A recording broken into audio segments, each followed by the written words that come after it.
Mesdames, Messieurs, merci d'assister à cette conférence de presse dans le cadre de cette visite d'État qui, je crois, marquera une étape historique dans la relation franco-marocaine. Nous voulons construire une relation d'excellence dans les domaines dont nous avons la responsabilité dans nos deux ministères de l'Intérieur.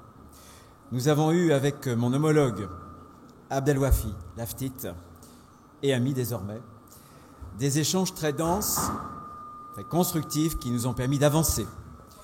Je tiens devant vous à le remercier pour son accueil chaleureux, pour la très grande qualité des coopérations que nous allons, avec ses services, mettre en place et pour son engagement personnel. Nous avons échangé sur les 3 enjeux majeurs auxquels le Maroc, comme la France, sont confrontés, sur lesquels nous entendons travailler ensemble de façon résolue et approfondie. Tout d'abord, notre coopération en matière de sécurité civile et de gestion des grands événements.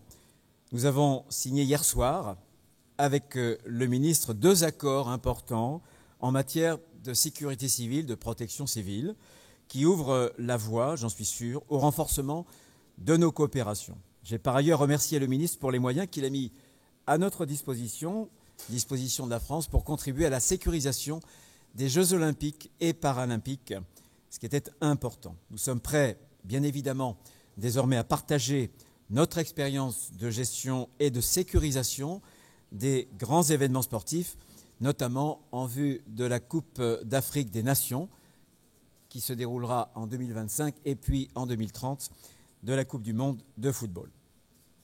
Premier enjeu.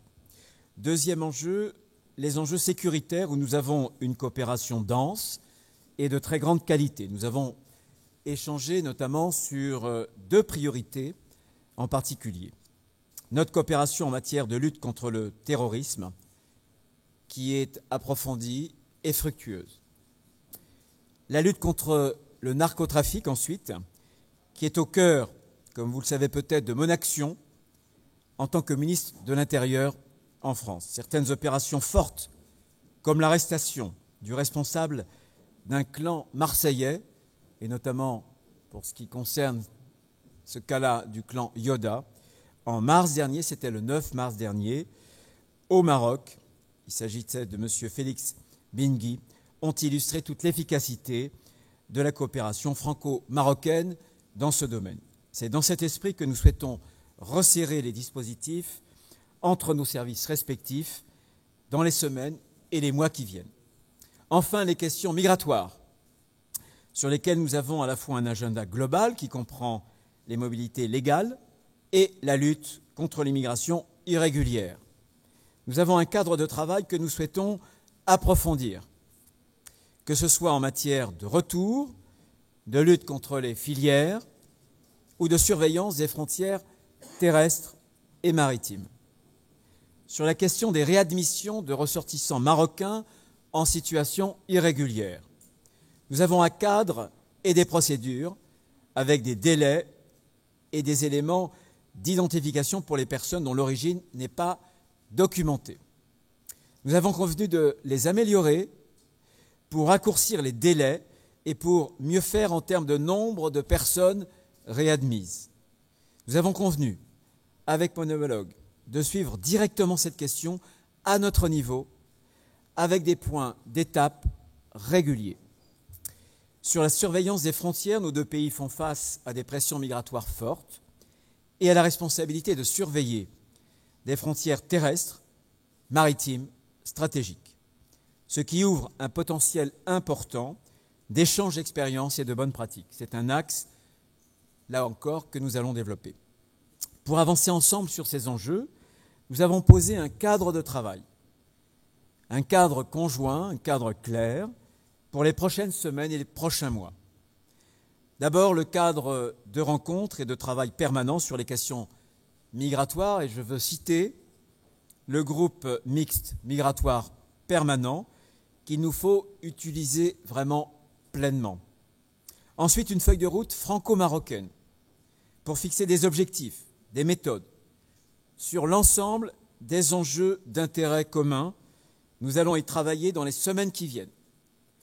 des échanges et des rencontres soutenues au plus haut niveau, c'est-à-dire ministériel, et j'ai assuré mon homologue ministre de l'Intérieur du Maroc de mon plein engagement et de ma disponibilité à venir au Maroc autant que nécessaire pour poursuivre ces échanges dans la confiance et la transparence. Voilà, et pour conclure, je voudrais dire que l'amitié entre la France et le Maroc connaît un nouveau départ, et je m'en réjouis. Nous ferons ensemble le maximum, vraiment pour être à la hauteur, pour reprendre l'expression de ce partenariat d'exception renforcé, scellé par nos deux chefs d'État. Merci de votre attention.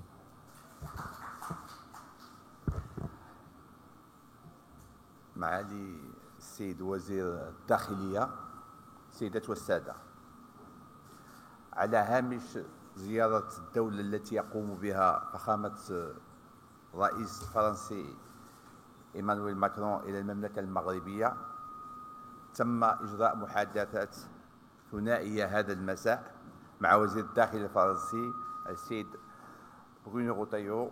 تطرقنا فيها إلى القضايا ذات الاهتمام المشترك، وتباحثنا سبل مواصلة تعزيز التعاون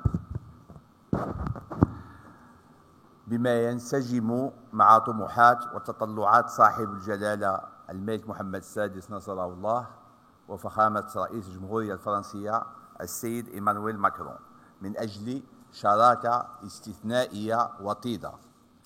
وقد تم خلال هذه المحادثات تسليط الضوء على الأسس المتينة التي تمثلها مجالات الأمن والهجرة في التعاون الثنائي القائم على اتساق الرؤى فيما يخص التحديات والقضايا الأمنية، وكذا تبادل المعلومات والخبرات لا سيما في مجال مكافحة الإرهاب.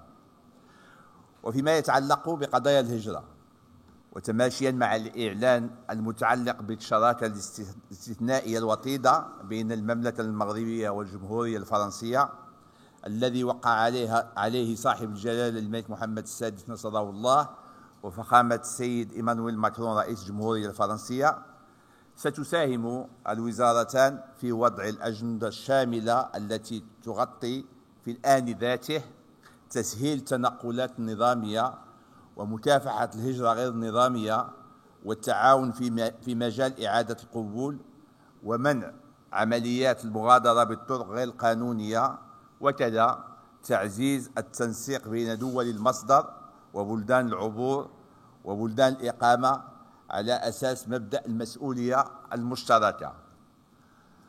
وعملا بالإعلان ذاته تم الاتفاق على تعزيز التعاون الأمني بصفته مجالا استراتيجيا يمكن إيلاؤه قدرا أكبر من الاهتمام والجهود.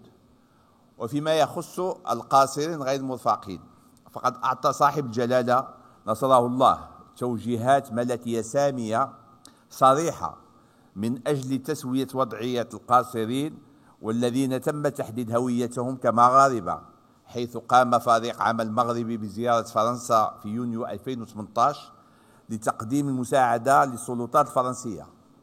كما تم التوقيع على خطة عمل للتعاون التقني بغرض تنسيق عودة القاصرين المغاربة غير المرفقين في دجنبر 2020 بين وزارتي العدل المغربية والفرنسية. وفي هذا الصدد قام المغرب بإعداد وتوفير ظروف الاستقبال الملائمة عبر إنشاء مراكز الحماية والتكوين.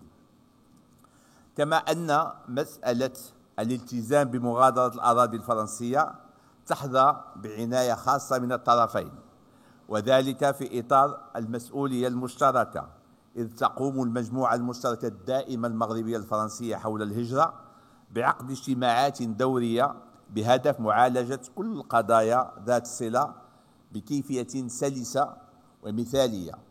علاوة على ما سبق، مكنت المباحثات أيضا من تسليط الضوء على الاستراتيجية الشاملة التي تتبناها المملكة في مجال مكافحة الاتجار بالمخدرات والمؤثرات العقلية، والتي ترتكز على مكافحة شبكات الاتجار وتقليص العرض وتعزيز التعاون الدولي. وأخيرا في مجال التعاون الثنائي يعتبر التعاون بين الأجهزة الأمنية المغربية والفرنسية متميزا ومستداما يتمحور حول تفكيك شبكات الاتجار بالمخدرات والمؤثرات العقلية. وشكرا.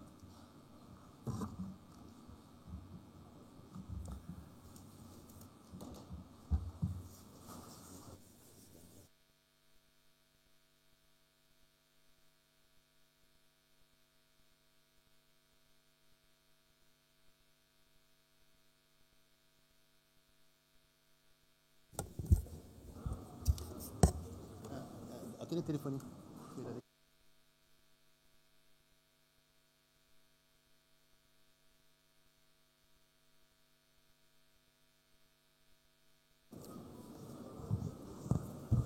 Madame la ministre.